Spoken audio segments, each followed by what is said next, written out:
নমস্কার বন্ধুরা, Bengali food and কিচেনে তোমাদের সবাইকে স্বাগত জানাই। আবারও চলে এসেছি একটা দারুণ রেসিপি নিয়ে। দেখে বুঝেই গেছো যে কী রেসিপি হতে চলেছে।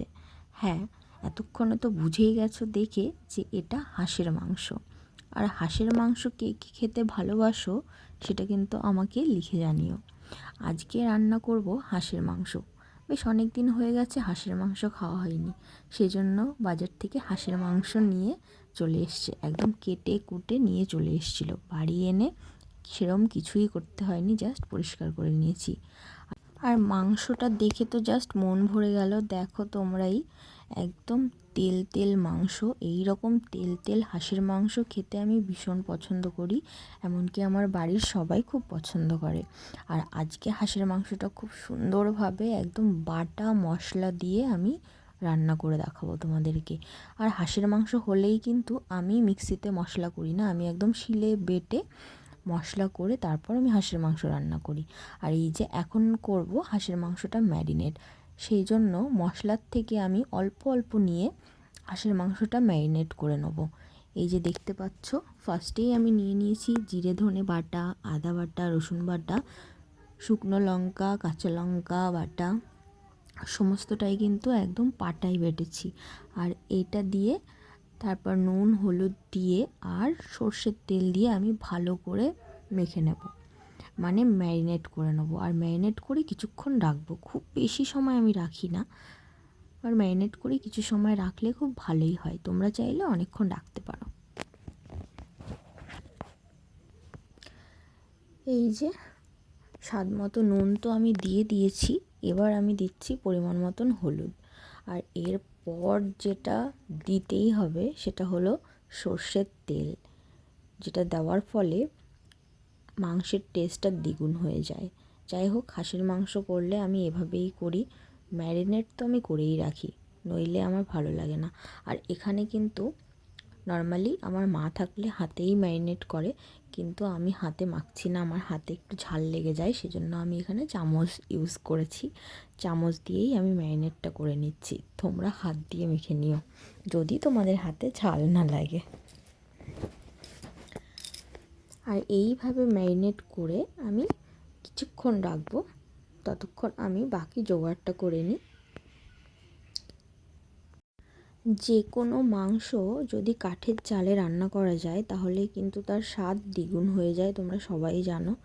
কিন্তু এই মুহূর্তে আমি কাঠের জালে রান্না করব না, গ্যাসেই করব। নর্মালি হাঁসের মাংস হলে আমার মা কিন্তু কাঠের জালেই করে, খেতে ভীষণ ভালো লাগে। বাট আজকে আমি গ্যাসে করব। আর ফার্স্ট টাইম যেটা করব সেটা হলো আলু ভেজে নেব। এই যে দেখো, একদম ডুমো ডুমো করে আলু কেটেছি আর খুব সুন্দর করে ভেজে নিয়েছি, কারণ বাঙালিরা আলু ছাড়া মাংস একেবারেই চলে না, আমাদেরও তাই। মাংস হলে আলু তো দিতেই হবে। আর আলুগুলোকে তুলে রেখে আমি আরেকটু কড়াইতে তেল দিয়ে তারপর গোটা গরম মশলা, শুকনো লঙ্কা, তেজপাতা আর জিরে ফোড়ন দিয়ে নিয়েছিলাম।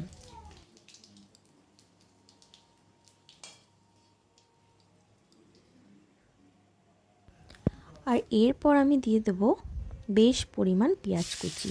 আমি কিন্তু পেঁয়াজ বাটা দিই না, তোমরা চাইলে পেঁয়াজ বাটাও দিতে পারো। আমি এখানে পেঁয়াজ কুচি দিয়েছি। আর পেঁয়াজটা একটু হলে তারপর আমি দিয়ে দেবো এখানে একটা টমেটো কুচি, বেশি দেবো না, জাস্ট একটাই টমেটো দেবো। টমেটো দিলে গ্রেভিটা বেশ ভালো হবে, টেস্টটাও ভালো হবে। আমি এক এক দিন এক এক রকম করি, কোনো দিন আমি টমেটো দিই, কোনো দিন আমি দিই না। তোমাদের যদি ভালো লাগে তোমরা দেবে, আর ভালো না লাগলে দেবে না। তো পেঁয়াজ টমেটোটা বেশ একটু ব্রাউন ব্রাউন হয়ে এসছে। আর এরপর আমি বেটে রাখা বাকি মশলাগুলো একের পর এক দিয়ে দেবো। তো একে একে এই যে রসুন বাটা দিয়ে দিলাম, আর এরপর দিয়ে দেব আদা বাটা। যেহেতু আমি একটু একটু মশলা মাংসের সাথে ম্যারিনেট করে রেখেছিলাম, সেজন্য এখানে মশলার পরিমাণ কিন্তু কম। তোমরা ভাবতে পারো যে এইটুকু মশলা, আসলে নয়। দেখো, তারপর আমি জিরে ধনে বাটা, লঙ্কা বাটা সমস্তটাই দিয়ে দিয়েছি।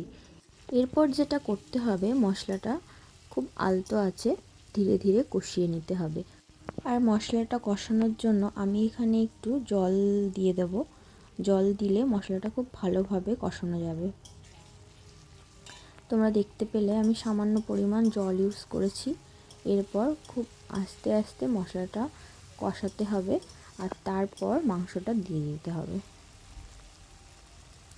আর এরই মধ্যে আমি আর একটু হলুদ গুঁড়ো এখানে আমি দিয়ে দেবো। আর বাকিটা তো আমি মাংসের সাথে ম্যারিনেট করেই ছিলাম, সেজন্য এখানে আমি খুব অল্প পরিমাণ হলুদ দিলাম। দেখো মোটামুটি মাংসের মশলাটা বেশ কষে এসছে। আর এই যে আমি হাঁসের মাংসটা দিয়ে দিয়েছি। এরপর আর কি ধীরে ধীরে হাঁসের মাংসটা কষাতে হবে।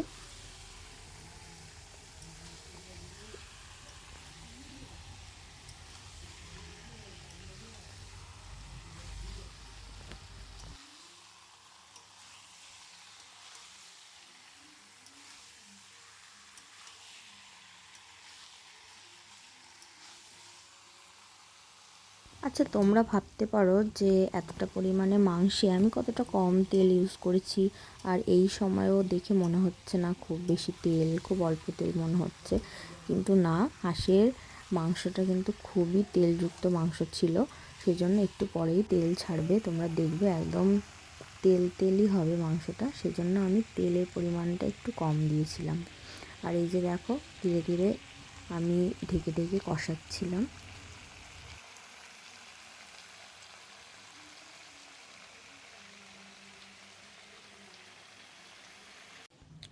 হাঁসের মাংসটা বেশ অনেকক্ষণ ধরে আমি কষিয়েছি।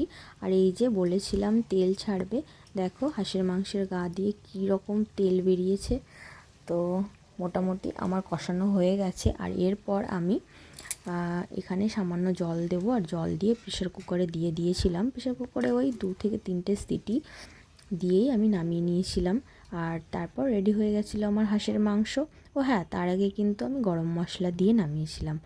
আর এই যে হলো আমার হাঁসের মাংসের ফাইনাল লুক। তোমরা জানিও যে তোমাদের কেমন লাগলো। দেখে লোভ লাগছে তো? আমার কিন্তু এখনই লোভ লাগছে। যাই হোক, আমার তো খাওয়া হয়ে গেছে। আর খেতে কিন্তু ভীষণ সুন্দর হয়েছিল, ভীষণ ভালো হয়েছিল। যেহেতু কুকারে দিয়েছিলাম সেজন্য মাংসটা খুবই নরম হয়েছিল। তোমরা চাইলে কড়াইতেও করতে পারো, ধীরে ধীরে ঢেকে ঢেকে। আমি এভাবেও করি, ওভাবেও করি। যাই হোক, কেমন লাগলো জানিও। দেখা হচ্ছে নেক্সট ভিডিওতে। ততক্ষণের জন্য টাটা।